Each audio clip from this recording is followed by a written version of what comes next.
सूचना के महाजाल की हमारी इस यात्रा के दूसरे भाग में आपका फिर से स्वागत है। पिछले भाग में हमने देखा था कि कैसे हम इंसानों ने कहानियों और कल्पना के दम पर दुनिया में अपनी एक खास जगह बनाई। हमने जाना कि कैसे बोली और फिर लिखने की कला ने हमें बड़े बड़े समाज बनाने और सल्तनतें चलाने की ताकत दी। हमने यह भी समझा कि जानकारी हमेशा से ताकत से जुड़ी रही है और सच को झूठ से अलग करना हमेशा एक बड़ी चुनौती रही है। हमने उस नींव को देखा जिस पर इंसानी दुनिया खड़ी है, एक ऐसी नींव जो असली चीजों से ज्यादा जानकारी, सोच और भरोसे पर टिकी है। पर कहानी यही खत्म नहीं हुई थी। जानकारी का वह जाल जो अभी फैलना शुरू ही हुआ था, आज हम उस कहानी को आगे बढ़ाएंगे। हम देखेंगे कि कैसे कुछ नई खोजों ने जानकारी के फैलने, जमा होने और समझे जाने के तरीके को पूरी तरह से बदल दिया। हम उस दौर में चलेंगे जब कागज पर छपे शब्दों ने दुनिया में हलचल मचा दी, और फिर उस जमाने की बात करेंगे जब आवाजें और तस्वीरें बिना तारों के हवा में तैरकर लाखों लोगों तक पहुंचने लगी। यह कहानी है उन बदलावों की जिन्होंने हमारी सोच, हमारे समाज और हमारी दुनिया को हमेशा के लिए एक नया रूप दिया। खंड 1, छपाई का चमत्कार, जब ज्ञान सबके लिए खुलने लगा। सदियों तक किताबें हाथ से लिखी जाती थी। एक एक अक्षर, एक एक पन्ना बड़ी मेहनत और समय लगाकर तैयार होता था। इस वजह से किताबें बहुत कम थी, बहुत महंगी थी और सिर्फ कुछ खास लोगों जैसे राजा महाराजा, बड़े पुजारी या बहुत अमीर लोगों के पास ही पहुंच पाती थी। आम आदमी के लिए तो किताब एक सपने जैसी चीज थी। ज्ञान कुछ खास लोगों की तिजोरी में बंद था। फिर 15वीं सदी के बीच में जर्मनी में एक आदमी था, योहानेस गुटेनबर्ग। उसने एक ऐसी मशीन बनाई जिसने सब कुछ बदल दिया। यह थी छपाई मशीन, यानी प्रिंटिंग प्रेस। इस मशीन से अक्षरों को कागज पर बहुत तेजी से और बहुत सारी संख्या में छापा जा सकता था। जो किताब हाथ से लिखने में महीनों या साल लगते थे, अब वह कुछ ही दिनों में या हफ्तों में हजारों की गिनती में छप सकती थी। यह कोई छोटा मोटा बदलाव नहीं था, यह एक बहुत बड़ी क्रांति थी। सोचिए, अचानक से ज्ञान का दरवाजा आम लोगों के लिए खुलने लगा। 1, किताबें सस्ती हुई, ज्ञान फैला। छपाई मशीन की वजह से किताबें पहले से कई ज्यादा सस्ती हो गई और ज्यादा लोगों तक पहुंचने लगी। अब सिर्फ बड़े लोग ही नहीं, बल्कि धीरे धीरे आम व्यापारी, कारीगर और यहाँ तक कि कुछ किसान भी किताबें खरीदने और पढ़ने लगे। बाइबल जैसी धार्मिक किताबें, पुरानी यूनानी और रोमन विद्वानों की लिखी बातें और नए विचारों वाली किताबें, सब कुछ ज्यादा लोगों तक पहुंचने लगा। 2, नई सोच को पंख लगे। जब ज्यादा लोग पढ़ने लगे तो वे ज्यादा सवाल भी पूछने लगे। उन्होंने पुरानी बातों पर, पुराने रिवाजों पर और पुराने अधिकारों पर सवाल उठाने शुरू कर दिए। यूरोप में इसी दौर में नई सोच की लहरें उठी, जैसे पुनर्जागरण, जिसमें पुरानी कला और ज्ञान को फिर से जिंदा किया गया। धर्म सुधार, रिफॉर्मेशन, जिसमें चर्च की ताकत को चुनौती दी गई। और वैज्ञानिक क्रांति, साइंटिफिक रिवॉल्यूशन, जिसमें दुनिया को देखने का एक नया तर्क वाला नजरिया सामने आया। इन सब में छपाई मशीन का बहुत बड़ा हाथ था, क्योंकि नए विचार अब तेजी से फैल सकते थे। 3, आम भाषाएं ताकतवर हुई। पहले ज्यादातर किताबें लैटिन जैसी पुरानी भाषाओं में होती थी, जिन्हें सिर्फ पढ़े लिखे लोग ही समझते थे। पर छपाई मशीन ने आम लोगों की भाषाओं जैसे जर्मन, फ्रेंच, इंग्लिश में किताबें छापना आसान कर दिया। इससे इन भाषाओं का विकास हुआ और लोग अपनी भाषा में पढ़ लिख कर ज्यादा जुड़ाव महसूस करने लगे। इसी से धीरे धीरे अलग अलग देशों और राष्ट्रों की पहचान भी मजबूत हुई। 4. अधिकार को चुनौती। जब आम लोग खुद किताबें पढ़कर समझने लगे तो उन्हें हर बात के लिए राजा या पुजारी पर निर्भर रहने की जरूरत कम हो गई। वे खुद सोचने लगे, खुद अपनी राय बनाने लगे। इससे पुरानी सत्ताओं यानी चर्च और राजशाही की ताकत को चुनौती मिली।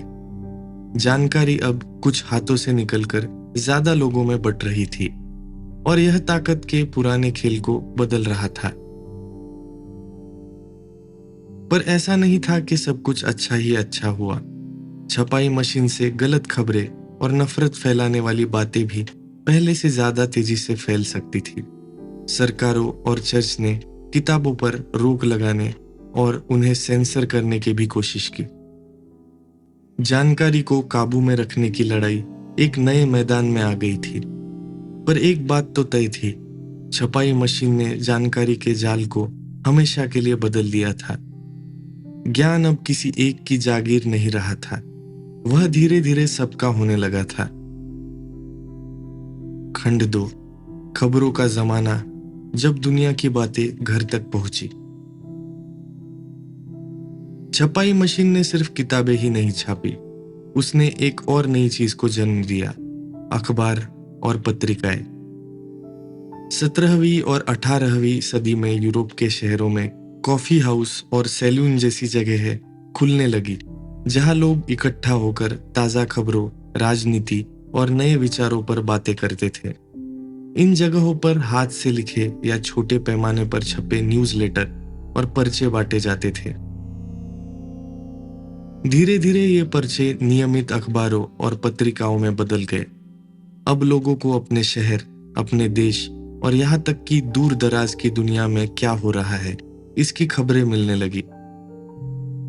1. आम लोगों की राय का जन्म। अखबारों ने एक पब्लिक स्फीयर यानी आम लोगों की राय बनाने की जगह तैयार की।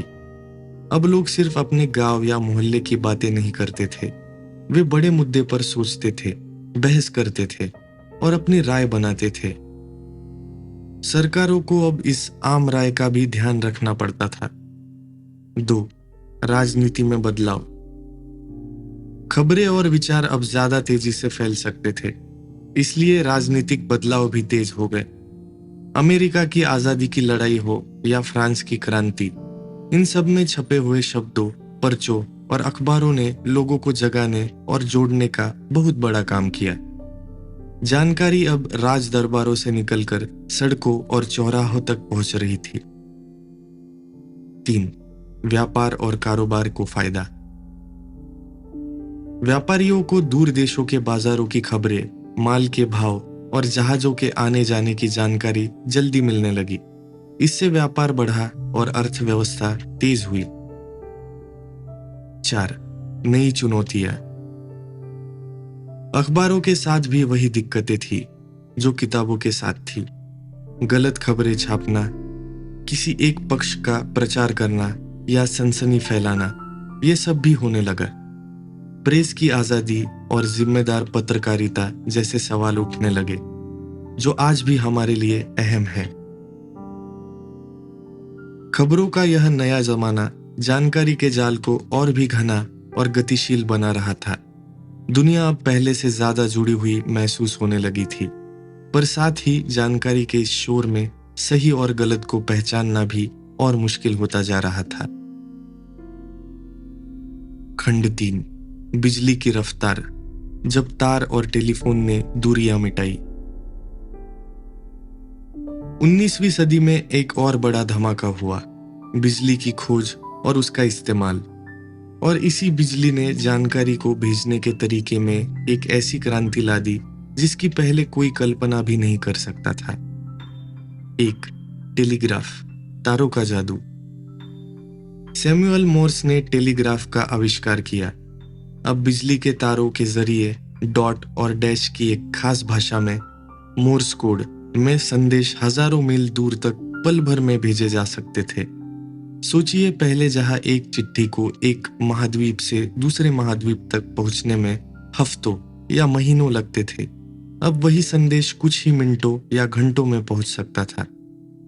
दुनिया सिमटने लगी। टेलीग्राफ ने व्यापार, सरकार और युद्ध के मैदानों को हमेशा के लिए बदल दिया।